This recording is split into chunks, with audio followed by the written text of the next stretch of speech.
talk about it.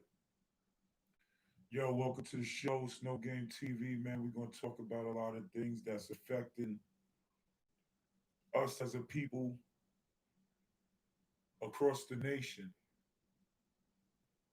We're going to try and figure out how the hell we can find some type of resolution to all the bullshit that's going on. I want everybody to get in tune with me on this one.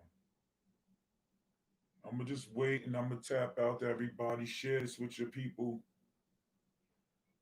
Let's go dig into topics about this, man. It's very important that we do this because a lot needs to be discussed and a lot of things need to be talked about so we can get some more clarity to this situation because a lot of people got shit misconstrued, a lot of people got things messed up. It's very important that we get this under the wraps right now because a lot of people are losing sight to what's going on. You dig what I'm saying? A lot of people are really losing sight to what's going on. We need to find sense to a lot of things. Now, we're talking about gangs in the sense of their presence in New York and other places around. I'm trying to get familiar with a lot of things and how people are handling certain situations. You know what I'm saying? Because a lot of people have power and a lot of people are abusing their powers. And it's unfortunate that we have to go through this as a people because this is what's stopping us from getting anywhere. If you were two or more people hanging out together, you're considered a gang, but police and other people congregate in different places and they're not being disclosed, called a gang. I'm going to speak in specifics of my town, New Rochelle, New York, with the gangs that are transpiring around my town. And we have to do something about the situations because a lot of these little kids are idolizing the gang life now. And we figuring that we could try and show them different ways on how to make it in life other than joining a gang that can really hurt them later on in life. So feel free to share this with your people, comment on it, let's talk about it, because it's very important that we elaborate on these topics because it's affecting our children. We can save the ones that we can save, but the ones we can't save, it is what it is. But I know there's a lot of good people out there that's tired of the stuff that's going around in the city. A lot of these kids know each other. A lot of these kids know each other. A lot of these kids glorifying being in a gang and not doing nothing for the neighborhood that they reside this gang in. Now, if it serves me right in the research that I've done, is that when gangs started, it was in the midst of helping the community, not terrorizing the community that they're based in, getting a bad name from the neighborhood that they put supposedly protecting, and then not giving nothing back to the neighborhood but problems. It's sad because a lot of kids done saw what happened in the years before them, and they think being a quote unquote street nigga is the way of life. I was one of those kids that thought being a street nigga was the shit until I got arrested and I couldn't shake the system for 20 plus years. I just kept constantly getting in trouble and I had a promising life and a promising future, but I just want to know there's gangs out here in my city And the only thing that the gangs in my city are producing is producing a lot of hate, a lot of negativity, a lot of heat for no reason. And this is why the rest of the city is looking at the other people like, nah, we don't trust black or brown people. Because this is what they display when we develop trust to these people.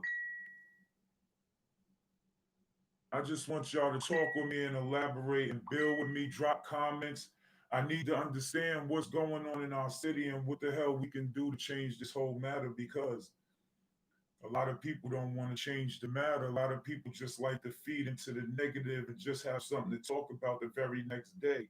Because they don't talk about when somebody's doing good for themselves or trying to change their life, or the significance behind all of that. If somebody's trying to move forward and change their life, the neighborhood seems to condemn them all the time. But as soon as somebody's in the negative and doing dumb shit, that person's considered a real nigga, a street nigga, somebody with some clout or something, but ain't never did nothing for the hood or gave back to the hood in no sense, except bringing heat, bringing terror, bringing all types of negatives. Gangs in neighborhoods that was started in places like California, Chicago, they was based to protect the neighborhoods against the oppressors that came through the neighborhoods. And at them times, it was the ignorant people that didn't want to follow suit and protect the neighborhood, and the police. God bless the dead of everybody who was killed by police decades, centuries, quarter centuries. It took for George Floyd to get killed, and it was only because somebody had it on videotape. Now, I don't mean to be rude, but what makes his death different from the others that was caught on tape? Young bro, elder black brother in North Carolina was gunned down in his back by the police. Wasn't no threat. Didn't do nothing to the police. Got scared, took off, and the police. First thing the police did was shoot. Then they try to make it look like we're showing aggressive and rebellion against law enforcement. But what do you do so many times when somebody's constantly killing people and getting off with it, and they're killing people for no reason? Are we supposed to have faith in this government? Are we supposed to trust the police that's floating around our neighborhoods and quote unquote wanting to interact with the communities? Are we supposed to trust that? For real, for real.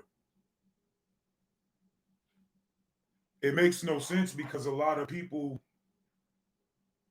have been done wrong by the police, have been affected by the police,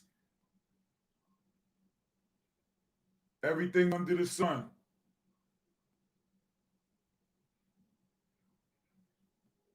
You know what I'm saying? Everything under the sun.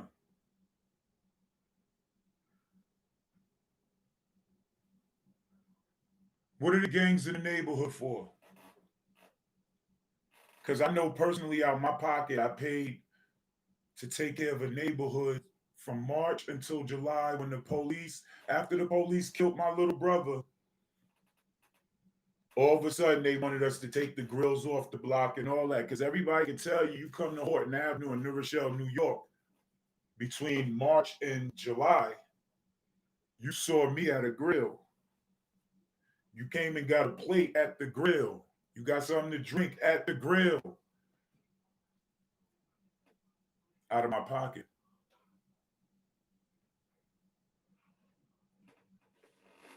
There was a few people that represent gangs, came to the block, donated some money. You know who you are. And that don't means that your whole gang takes credit for that, because I will not allow your whole gang to take credit for something that you did. You in particularly, and you know who you are, donated towards the block. And you was consistent. So I give you that much respect, gangster, because you did show the block some love.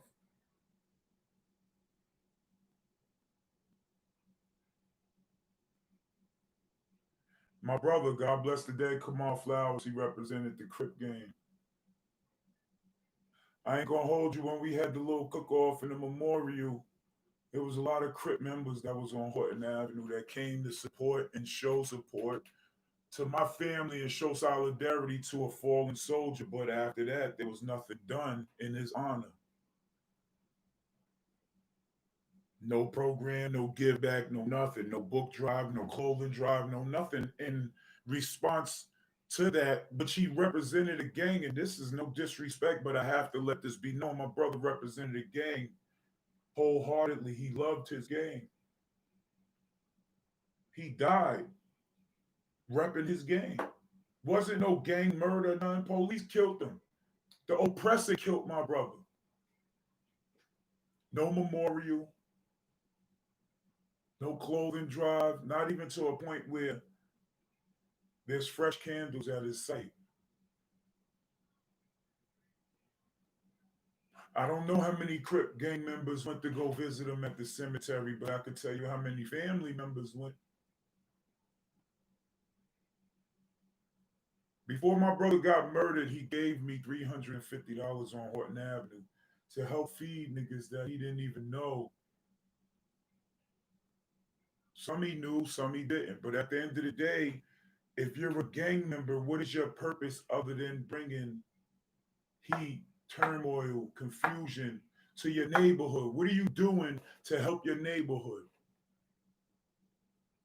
Because being in a gang's already a federal watch. You're under federal watch. So you're in a gang, if you're in the books or you're in file, and if you're out here causing all types of dumb shit and causing a bunch of problems, then you're going to get a bunch of problems.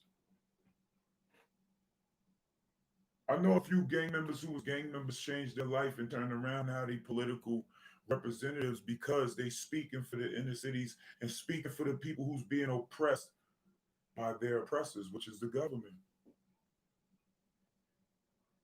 I need to know, everybody, holla at me, let me know what the drill is. I need to know what's up. Let me know what's up. We're trying to make sense of the gangs in New York other than putting a bad label on them that they're causing with all these murders, running down the oppositions. Once you start doing that gang stuff, it makes a federal folder appear. Your name goes in the federal folder.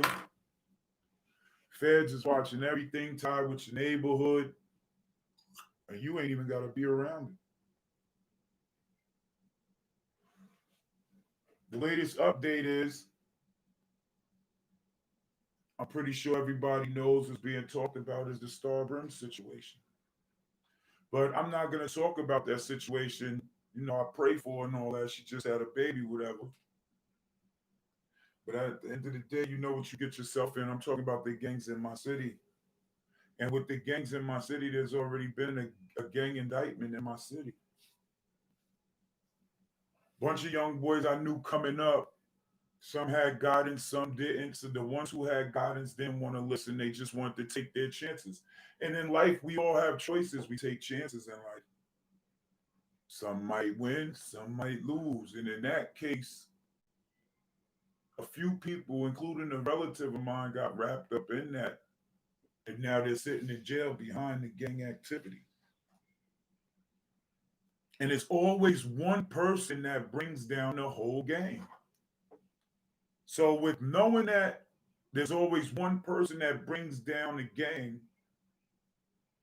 gang members, y'all got to do better at recruiting your people. Because it be that recruitment process where they think it's strength in numbers, it really don't work out in your favor. For the beginning part, it do. You just look good with numbers. This is for any gang. You looking good in numbers, but you don't know the numbers that you recruited in. There's always one weak person that's going to fold when it gets hot.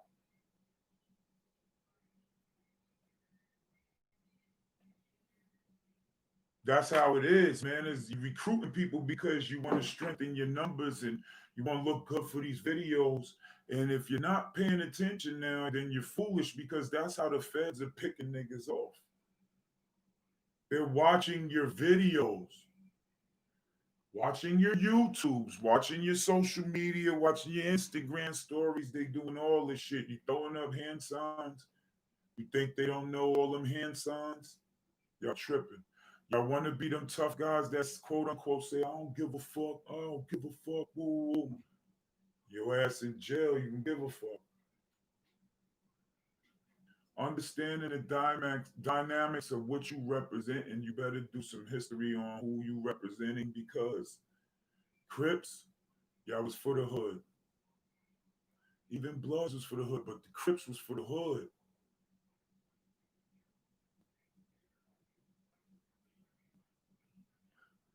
I'm gonna keep it so honest. I don't see the Crips doing nothing in my neighborhood. Couple of them are doing something. I don't see them doing nothing, man. There's no cleanup thing. There's no give back to the kids. There's no teaching them kids that they don't want to go down the road that y'all going down. You know when that talk comes is after a gang member them did 15, 20, 40 years in jail. And they want to come home and get their face back. So now they want to have these events where they talking to the kids and telling them that they don't want to join the gang. How about when you're in the gang and these little niggas is looking at y'all like y'all are the wave to get with? And you know that that little kid is not built for what you going through. Why would you continue to drag that kid in? I'm not talking about just the gang members in my neighborhood. I'm talking about the gang members in my whole city. Those be the same kids that when the police come and snatch them first, they don't know nothing about that part of the game. So now you being the gang member that recruited them, here's where you get wrapped into the RICO. Because now that person's going to tell every damn thing that they witnessed and even what they heard. Some of this shit might not be true, but the feds don't need strong shit. They build on strong shit. Why you think you don't see them until it's time to wrap niggas up? Because they building up all this hearsay and they doing their homework and research and they start putting motherfuckers in areas where they start watching shit. Then 2, 3 years later, you wondering why they banging at your door talking about they got a warrant for you. To all them young kids out there, if you ain't got no criminal history or no criminal record, joining the gang shouldn't be your first priority. Learning how to obtain some life and live longer, move to a different state, get your gun permit. That's when all the madness centers itself out because now you smarten yourself up and you arm yourself. You have the right to bear arms that follows under the Constitution, and you stay in the states that bear them gun laws. So therefore, if you have your weapon on you and it's registered, and somebody tries to remotely bring harm to your life with the intentions on taking your life, you have every right to defend your life, and you won't be in trouble because your gun's registered. Don't get out there and think that selling the drugs is the first thing to do because you looking stupid, B. And that's the God honest truth. You don't want to be no fool out there following somebody else who already fucked their life up and got all types of felonies to put you in a position to where you can't even do your thing and live your life and possibly be great with your life.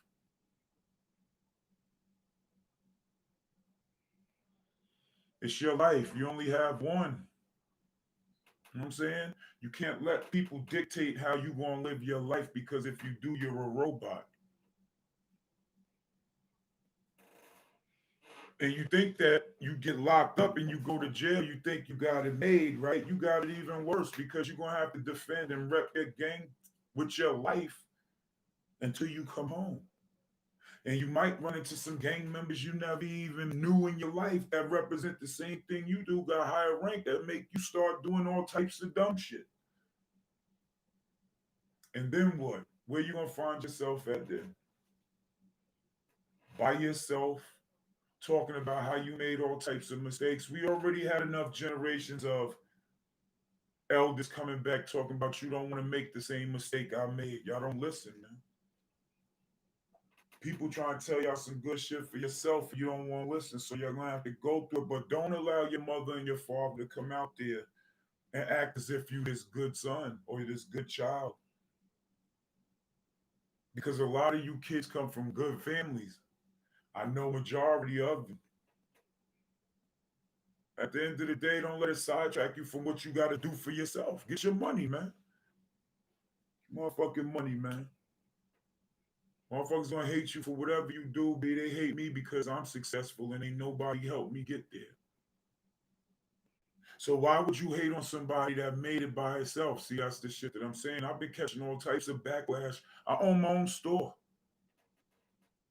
You know, my business partner, we put some money together and we got a store. We've been receiving more hate than love. Shout outs to everybody that came through the store. It's No Game Discounts, located at 134 North Avenue, New Rochelle, New York, exit 16 off of 95,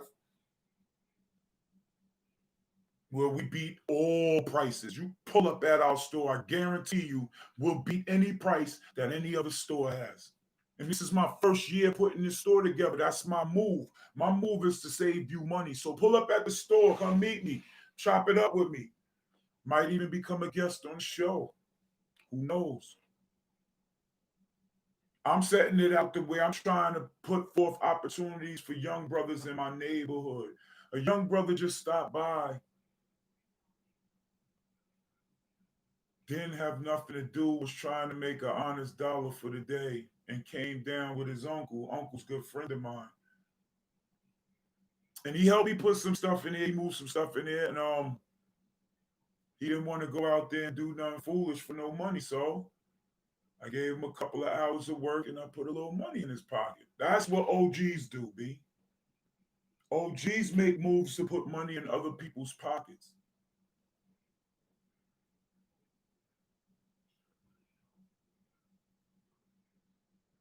That's how we living, man. That's how we living. That's how I'm living. I don't know too much about anybody else, but I know that what I'm doing is trying to change somebody's son or daughter's life.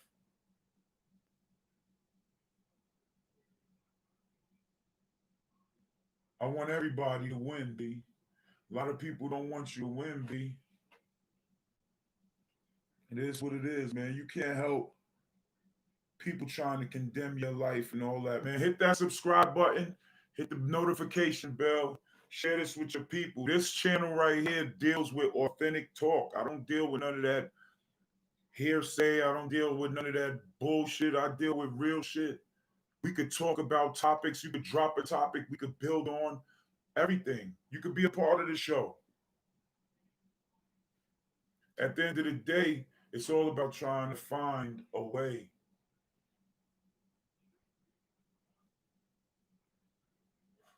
If you ain't creating no ways and no opportunities, you creating mayhem and chaos. And you're an issue. You're a problem. So what is your purpose? If you're in a gang, what is your purpose in that gang? Is it just to cause confusion? Because you can stand out in your gang too. I know a lot of gang members that made it to the pros. A lot of gang members is in the street doing the right thing and still rep their gang though. See, gangs have a different select crew for certain things. You got crews that go out here and do the dirty work. You got crews that speak on stuff. You got certain situations to where you're not just bringing yourself bad press. Who is it? Just bring your brother on. What's up? I'm gonna leave. See you later. I'm gonna leave. I'll talk to you later. All right. I don't know what he's talking about, but what we doing is we trying to change narratives and make everything right over here where we not having no bullshit, man. If you want to take a stand, stand for something. Don't fall for anything. For the ones who's in gangs, man, you got to live that out to the end. But if you ain't in no gang, man, it's not cool to be in that.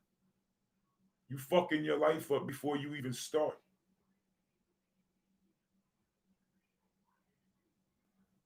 Make your moves wisely and don't be stupid. You know what I mean? Don't be stupid.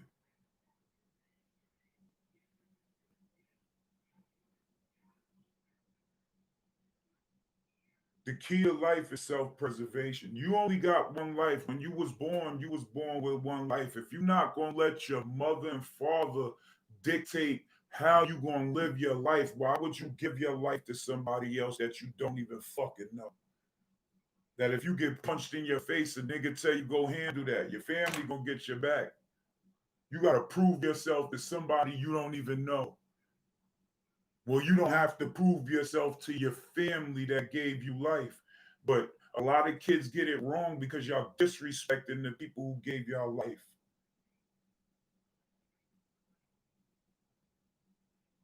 And then when y'all get yourself jammed up in a situation, y'all calling on the same people y'all disrespected.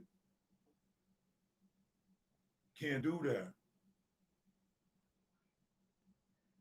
You know what I'm saying? You really can't do that, B.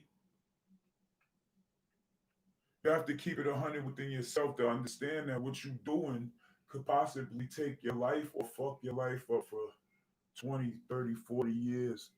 There's a lot of young brothers that's in jail right now with 20, 30, 40 years that I know that went in there 17 years old. Why? Because they wanted to prove themselves to somebody that they didn't know for recognition and acknowledgement as a quote unquote tough guy. But when them throw them cuffs on you and you in front of the judge and the judge say 20 years, motherfuckers get to crying and shit. Like you can't be in that field and then want to be a good kid after you get caught. Stop taking chances like that if you know that you're not built to handle those type of consequences. There's a lot of kids in the feds that don't deserve to be in the feds, but they was just hard headed and didn't want to fucking listen to their parents.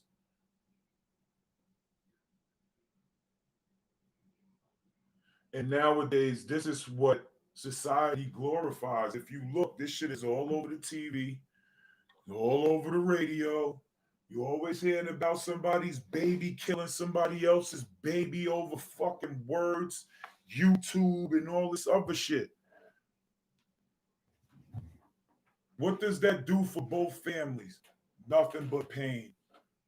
Because now one's dead, the other's in jail for life, and nobody's getting no money. It's costing everybody's family money. A lot of you young boys don't know that y'all costing y'all family a lot of money.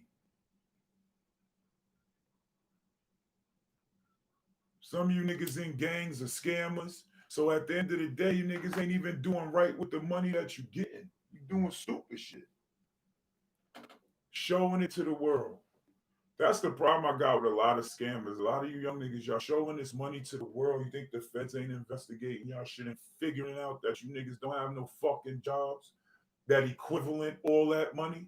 There's a thing called facial recognition now. If you looking at this shit right now and the feds want to look at this shit right now, they could put that facial recognition shit in the computer and they can know everything about me. But I don't give a fuck because they already know everything about me. They killed my brother. I took a stance, and these motherfuckers gonna remember who the fuck I am. They already had a run-in with the feds in '99. Me and my brother, kidnapping, armed robbery, carrying concealed weapons, and all this other bullshit cost my family $200,000, $300,000, and we still went to prison for 3.5 years.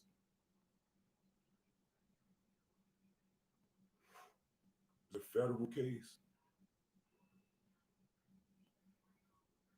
Police killed my brother. I went on social media talking shit. They watched my shit.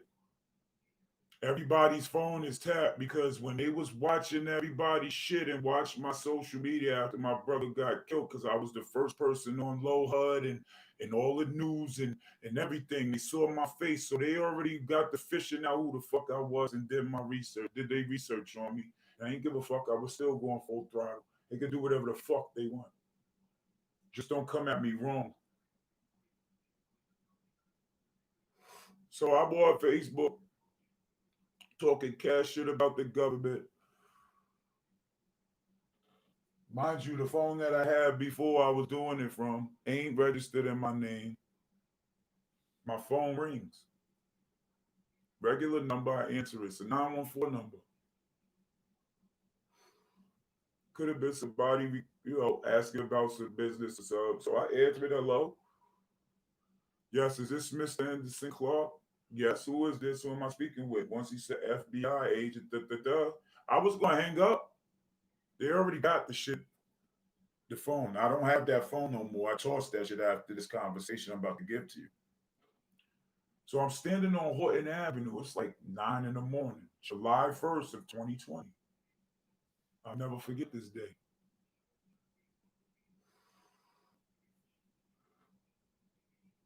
Police, feds, they already got everybody's phone tapped since 9/11. So if you think your phone ain't tapped, nigga, you stupid.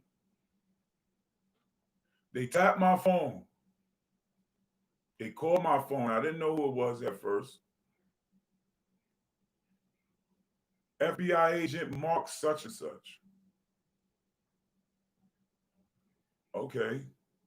I want to talk to y'all anyway, because the way y'all killed my motherfucking, the police killed my brother. Y'all niggas way about social media. Y'all should be policing these fucking police, these dirty cops, right? Telling these niggas. These motherfuckers had the audacity to say, Mr. Clark, can we talk with you? Say, yeah, pull up on Horton Avenue, 53 Horton Avenue. They tells me they don't think it's a good idea to meet on Horton Avenue because they don't want people to see me talking to them. I said, what for? I'm safe on my block. That right there let me know that they was watching the block. So now they don't want to come to the block. So I tell one of my homeboys, come with me down to my mother's shit, God bless her soul, which was on Brook Street. And I told them to meet me there. And I went live. And as I go live,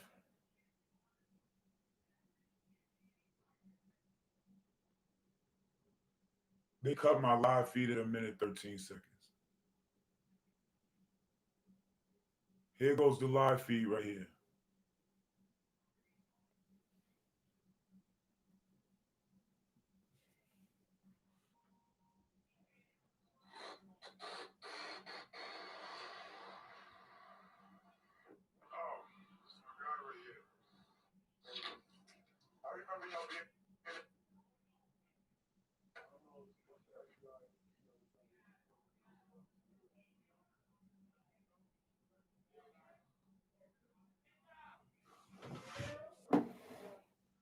Pay attention.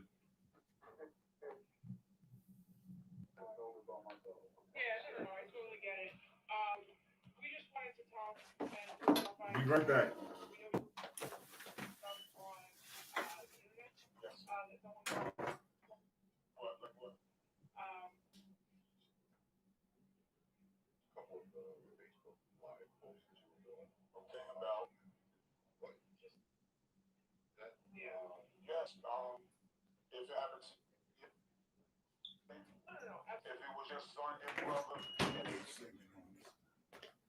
As y'all can see, the feds cut my feed. Stay tuned at 9 o'clock. We will be talking about that too, right?